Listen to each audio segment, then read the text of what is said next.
So, after 1 year, I've finally finished the batsuit. Of course, I can't show you it yet, because if I did, I wouldn't have a video. So, wait, no, stop! But don't worry if you haven't seen any other parts in the series, because I'm not gonna make you sit through 14 minutes and 30 seconds of poorly improvised commentary. Instead, I've made a short recap, so I guess I'll just start now, I guess. So I start off by making myself a cape out of pleather, and I followed that up with a nice simple mask.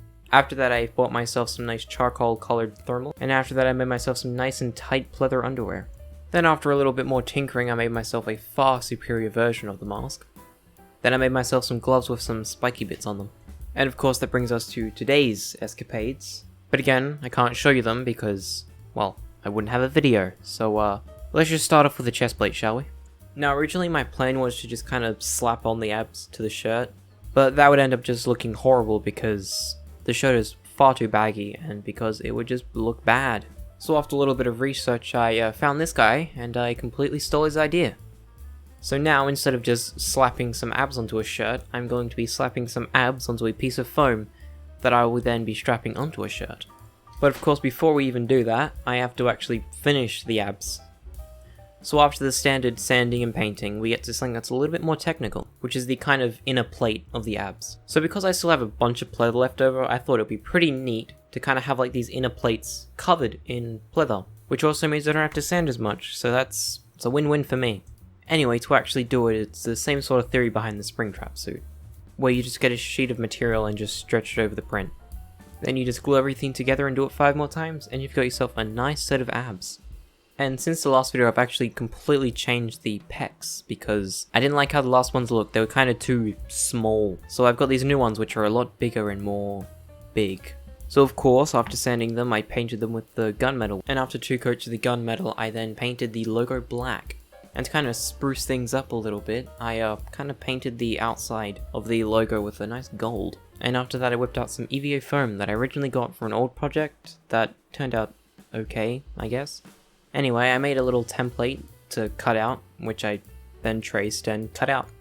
Then after I cut out the 2 pieces, I cut like little grooves into it to make it look cooler, I guess. But of course I actually needed a way to attach it to the torso.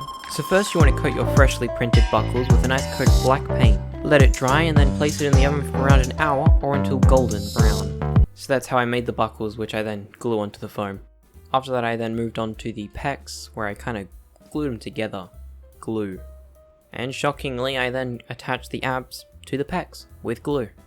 And with the entire thing assembled, it was then time to kind of start fitting it onto the chest. So once again, I'll be using elastic straps, because they kind of just allow for a bit more leeway. You don't have to be exact with your measurements. So to fit it to yourself, it's pretty simple. You just want to place it on with the straps very loose, and then you just want to tighten them up, as if they were some sort of like backpack strap. Oh yeah, also I made some back panels because it looks nicer, and it used up less elastic, so yeah. And there we go, we've got the chest plate finished, so now it's time to move on to the shoes.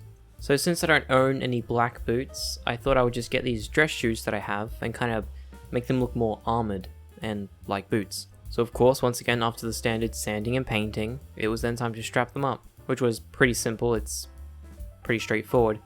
So yeah, that's kind of the full suit done now, so I guess here's some dramatic shots of me putting it on.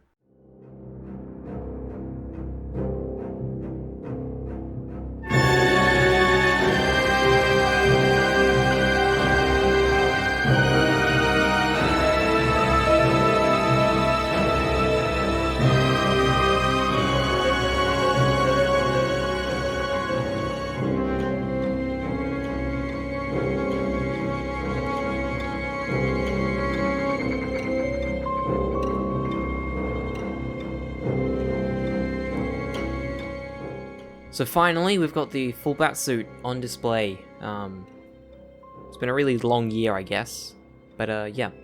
Anyway, before we go, next video will be a FNAF video, so enjoy waiting a month to find out what it is, I guess. I don't know.